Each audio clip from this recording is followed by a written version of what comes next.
Hello, I am RedHerring. This is StarCraft 2. That's got to be like the worst intro I've ever started a cast with, but we're just gonna go with it.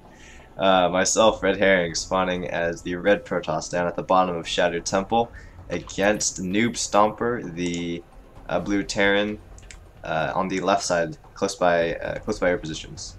Now, this is a ladder game I just played, and I thought it was a good game for a couple reasons, and I'm going to kind of get into the builds we choose in this match, and kind of the repercussions of that, kind of tactics to use with the builds. During the chat, this guy was actually, I know him, I did encounter him on ladder, but he was actually a part of a clan I kind of have practice partners with, so that is the reason for the chat there. Now, there is no close spawn by ground, so obviously I'm going to go check the farther spawns first, and if we look at the your production tab, fairly standard stuff. Looks like he's putting the supply depot at the ramp, extremely standard. He could choose to put his racks down here, but he actually chooses to put it down here, and this is so that he's just going to continue the wall with supply depots, I would assume. Just have a 3 supply depot wall there. I notice he does not spawn up here, so obviously he's going to be spawning at the at this position close by air, and he runs in here and doesn't see a gateway. Now look at the supply, 15 supply, look at projection tab, still cranking probes, and what does this tell? What does this tell him? This tells him that it is a... Oh, he actually gets out of there. I was not able to get the probes around. I need to pull these workers back. I need to pull you back. Pull you back. Okay, that was a little bit sloppy, but yes. So he's looking around. He's looking around. He doesn't see anything. He's like, where's the gateway? I see a pylon. I don't see gas. And I'm about to hit 400. There we go. There's the probe. I'm going to throw down a Nexus. So, classic 17 Nexus. I should... Oh my gosh, yeah, this is like the build I always do. I should like patent it or something, but yes, I love this build.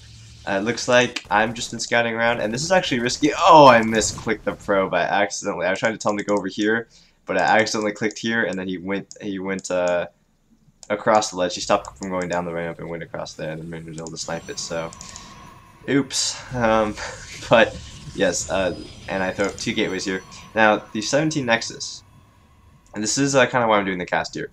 People have kind of messaged me, they've been like, every time I try to do the 17 Nexus, we've done it in a lot of your games with a lot of success, but every time I try to do it, they always try to kill, they always like pull SCVs and kill the Nexus, and then I just lose because, the Nexus hasn't paid for itself in any way, and yeah, so I've gotten a bunch of requests saying, I need help with this build, and that is the purpose of this cast. I'm going to be kind of breaking down what I scout, how my scouting reflects what I do, and then decision making later in the game. And hopefully that will help you guys out if you choose to do this build. So transferring some workers down, and if we look at the income tab, it is 20 to 17 pulled ahead, and we'll continue to pull ahead. And notice I chrono boosted out a Zealot, and I did chrono boost him, and that is just because occasionally, I mean he knows about my Nexus, so occasionally Terran players they'll bunker, or they'll just send their first couple Marines down there to try to do some damage, scout how many Zealots I have, and if you don't really have the first Zealot out chrono boosted pretty fast, it can kind of catch you off guard, so you kind of need to do that, and I'm just gonna send them up here just for scouting. You say, oh yeah, I should have checked the gas and blocked the expo. That is probably a good thing to do. It looks like he's going to be shooting my Zealot a little bit. Good micro by him, and he gets me with the concussive shell marauder. So it looks like he has thrown down a command center in his base and adding some more racks. So this is actually extremely smart by him. He's actually going to be floating these down to the low ground. He's going to be applying a bunch of pressure. Now this is something I actually like from him, because he has this expo, so it's not like complete all-in, but he does have a bunch of racks, and he can do some substantial hurt here. But I've just been, I scouted, well, okay, he has Marauders with the concussive shell, he has Marines, I'm scouting early pressure.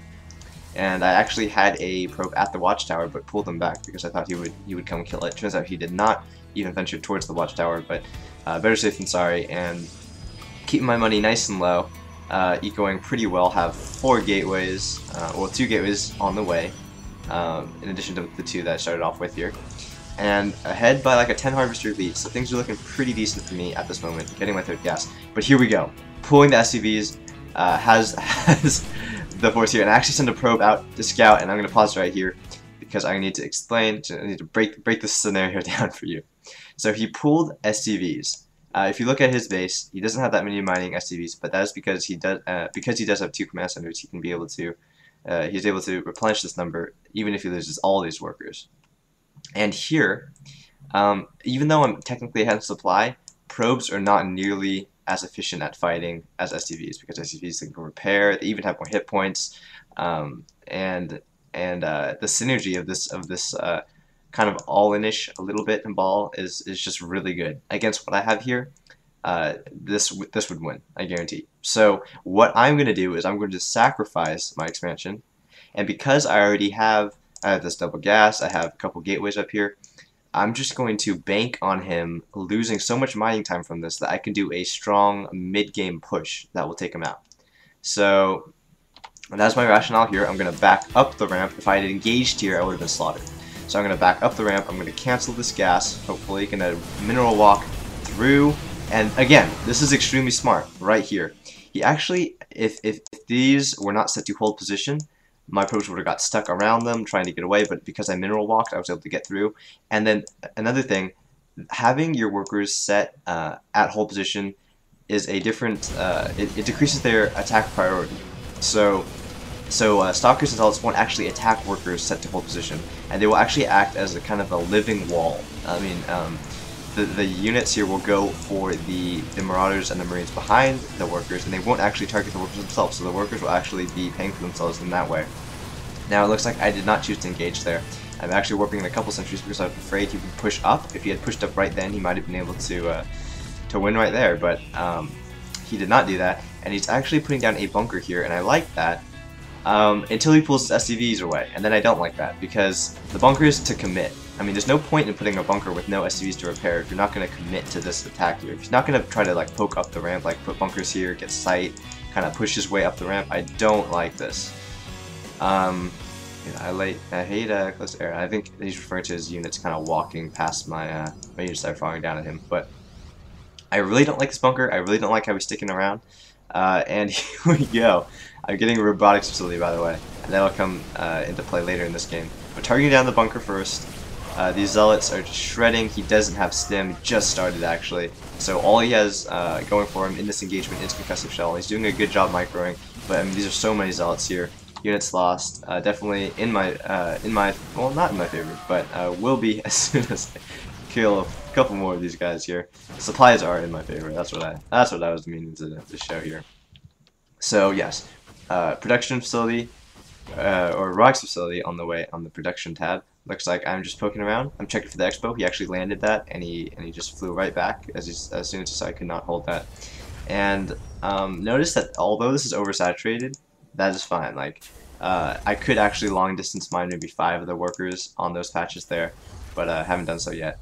Now he had to lift up all his racks and then land them once again here, and that is just so that, you know, because I ran down here. If he had not been here, I would have been able to kill him. So again, a very key point of decision making. Because he has killed my expo, I have 2 choices. I can all in him, or I can expand again. And because I had 4 gates is easily sustained off 1 base. And I'd started my robotics facility right as soon as I saw that I was not going to be able to hold this expo here. And that is because I made the quick decision to go warp prism harass, and check this out. So I can put it here, lift up my units into the warp prism, and unload them on the other side. This is a little trick. It's very useful. And I'm just gonna pause it here so we can. I'll get to the engagement in a second, but this is extremely useful for us players that are trying to all in. Use the warp prism as long as that little, like, let me play it just a little bit. Okay, no. Okay, so as soon where the zealot fell out, like where the zealot unloaded, right under that you'll see the little like yellow beam. That's the center of the warp prism. As long as the center is on the high ground and the overlap, the umbrella, I guess, is on the low ground, you can load up into the warp prism from the low ground and unload on the high ground. So you don't even need to warp in with the warp prism, even though I could do that for sure. As long as you load up, it's basically like it's like a gateway from the low ground to the high ground. Extremely useful, and I'm totally abusing this. I don't think it's a glitch. I think it probably, I don't know if it's intentional, but I don't think it's a glitch. But you can for sure do that. So here we go, unloading. My stalker is down here, firing away, warping in Zealots, and this is just slaughter right here. I mean, he doesn't have stim. I actually got another warp prism because I thought you might try to target down this one, and I had money to kill anyway. And here we go, just shredding my way. He tried to pull SCVs, and that is the correct response. I mean, he realized he had to hold me at this edge here, or it wasn't going to work. And I actually sent a couple units up here just to distract him, just to, you know, split up his forces a little bit. These end up getting taken out, but that's okay. Just warping in, continuing to warp in units here, continuing to put the smackdown on his forces here. And although he has a lot of barracks, he even has medvacs, he even has the factor here. I think he was trying to switch here, but he realized he doesn't have enough time to do that. It's really, this is just a great timing by myself, and he does call the GG here. So, guys, this is basically, I mean, this was a sick timing by myself. I mean, if I'd waited like another minute, he would have had medvacs, he would have had reactored medvacs, he would have had stim, he would have had all these barracks constantly producing guys, maybe had bunkers, had his expo up. This was just a great timing by myself, and this is just knowing.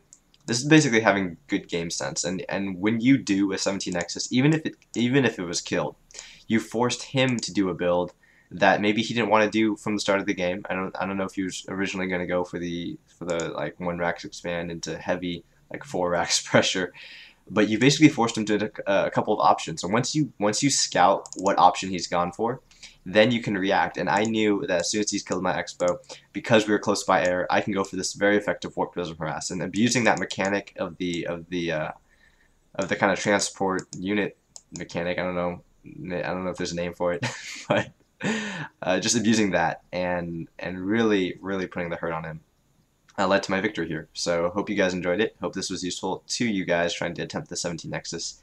And comment, rate, subscribe. I will have more videos out soon. Thanks, guys.